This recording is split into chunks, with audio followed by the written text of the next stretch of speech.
I was about to take the dogs for a walk, standard Tuesday morning. I was heading to the shops to grab some shopping, leave the dogs outside, then loop through the park so they could run around and chase a ball, like simple plan. And as I reached for my bank card to put it in my coat pocket, I had this flash. And it wasn't a thought or a deliberation, like it was a flash. Don't put it in your coat, put it in your trouser back pocket because you'll lose it in your coat. It was so clear, so specific, so certain. And I completely dismissed it. I put the card in my coat pocket anyway because meh. And 30 minutes later at the shops, reaching for my card to pay, it's gone. I retrace my steps. The card isn't on any of the paths. The only place it could have fallen is the vast field that we'd walked through. So I started wandering aimlessly, looking at the ground, feeling that familiar panic rising, swear words and self-depreciating talk racing through my mind, dialed up to the max. Then I stopped, composed myself, took a deep breath, and I said a little gratitude prayer. Super basic. Thank you for helping me find my bank card so that I can buy the food shopping we need. I opened my eyes, felt a pull in my gut to the right, and there it was, a few feet in front of me, just sitting there on the grass. Like if you've ever seen those casino adverts where there's a glowing pot of gold as the person wins the jackpot, that's exactly what it reminded me of. So I picked it up, took the dogs home and went back to the shops on my own. Now keep a note, I ignored the flash and it almost cost me big time. A few months earlier, I'd been journaling, intention setting, specifically looking to generate more clients. And after journaling, I did some run-of-the-mill small biz stuff, then decided to take the dogs out, stretch my legs, get out of the house and immerse myself in a bit of nature before being plugged back into the PC.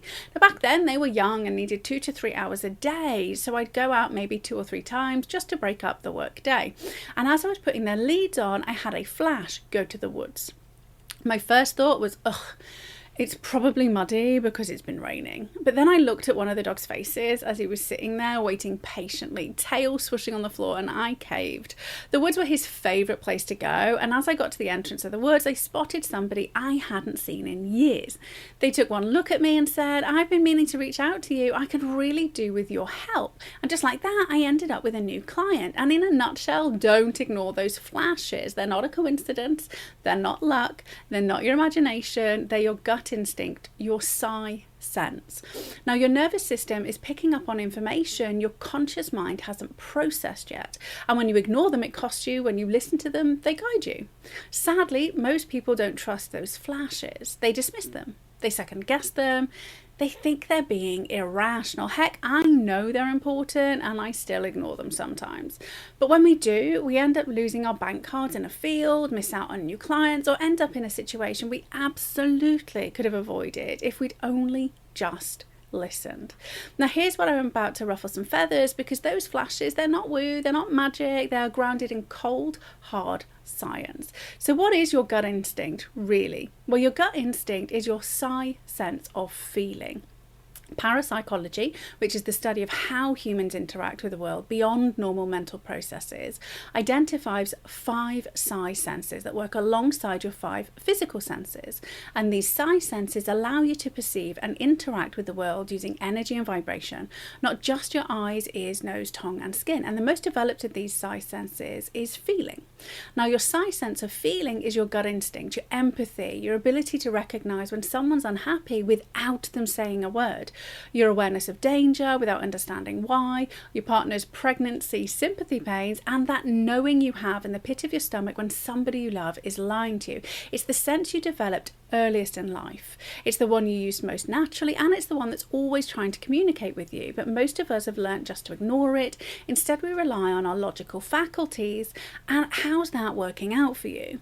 Now, here's why your gut is picking up what your brain can't. And here's the neuroscience bit. So your gut has its own nervous system. It's called the enteric nervous system, and it contains roughly 500 million neurons. Some scientists call it your second brain. And your gut is constantly scanning your environment. It's picking up on micro signals, things like facial expressions, body language, tone of voice, or energy shifts that your conscious mind hasn't registered yet. It's processing information at a speed your thinking brain can't match. Your gut is also directly connected to your vagus nerve, which is the main highway between your nervous system and your brain. And when your gut picks up on something, it sends signals up that highway fast. That's the flash. That's the sudden knowing. That's the I don't know why, but I just feel like I shouldn't put my card in my coat pocket. And your gut has already processed the information. Your conscious mind is just struggling to catch up. And here's where it gets really interesting. Your gut isn't just reading physical information, it's reading energy. And here's the bridge between quantum physics and intuition. Everything is energy. Everything vibrates at a frequency. And this isn't spiritual woo. It really is quantum physics. This is what physicists have been proving for over 200 years at the molecular level. Your body's energy, your nervous system's energy, your thoughts are energy, the person standing next to you is energy. And your size sensor feeling is your ability to perceive that energy, to read the frequency, to sense the vibration.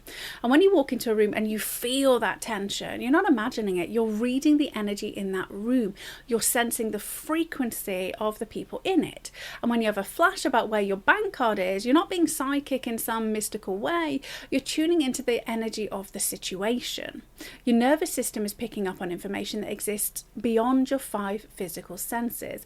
This is what's called extrasensory perception, or ESP. And it's not abnormal, it's not special, it's just a skill like learning to read or write, and it just takes practice. But here's why trauma and anxiety make your gut harder to hear. Now, here's where things really do take a turn for the worse. If you've experienced trauma, your nervous system is on high alert. It's constantly scanning for danger, and it's dysregulated. And when your nervous system is dysregulated, it's harder to distinguish between a genuine intuitive flash, which is your gut reading real information, anxiety, which is your nervous system misfiring, seeing danger where there isn't any, and hypervigilance, which is your trauma response, which is always on guard. So you start to distrust your gut. You think, my gut has been wrong before, my anxiety makes me paranoid, I can't trust my instincts. And that's when you stop listening to the flashes. That's when you put your card in your coat pocket instead of in your back pocket. That's when you ignore the nudge to take a different walking route. You've learned helplessness around your own intuition. But here's what I want you to know. Your gut isn't broken. Your gut is just trying to communicate with a nervous system that's not listening.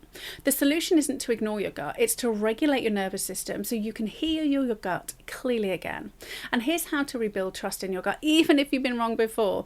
Now, the first thing you need to do is understand your gut isn't always going to be right. And that's perfectly okay. Your gut is reading energy and information in real time.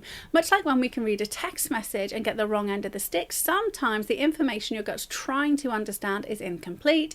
Maybe you misinterpret the signal, or perhaps the situation changes. But your gut is trying, it's doing its job, and when you keep batting away those little nudges, you end up training your nervous system to stop trying. And this leaves it harder for you to experience a harmonious and happy life. So here's how to rebuild that trust. First up, start noticing those flashes without acting on them yet. For the next week, just observe your gut instincts.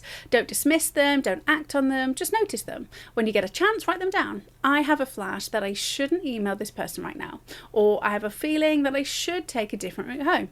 Or maybe I sense that something is off with this situation. Tune into your body. Where do you feel it? What does it feel like? And note down how clear or fuzzy the signal is. Record the outcome regardless of whether you ignored it or followed it. Now, this is where you build experiential understanding. When you ignore a flash, what's the consequence? Sometimes it might be small, you lose your card, sometimes big, you miss out on a client, sometimes there's no consequence at all. Ask yourself, what happens when you follow it? Do you avoid getting soaked as the car drives through the puddle? Maybe the money you needed to buy the things works its way to you unexpectedly. The point is not to score yourself or judge yourself, but simply become aware of the pattern. What happens when you listen? What happens when you don't? Third step, start with low stakes experiments. Don't start by trusting your gut on major life decisions. That's nuts. Start with small things. So maybe your gut says, don't take this route home, take a different route and just see what happens. Maybe your gut says, reach out to this person today, send them a message and see what unfolds. Maybe your gut says, don't buy this thing right now. Just wait a day and see if you still want it. These are low stakes experiments, and the worst that happens is you take a different route or you don't buy something.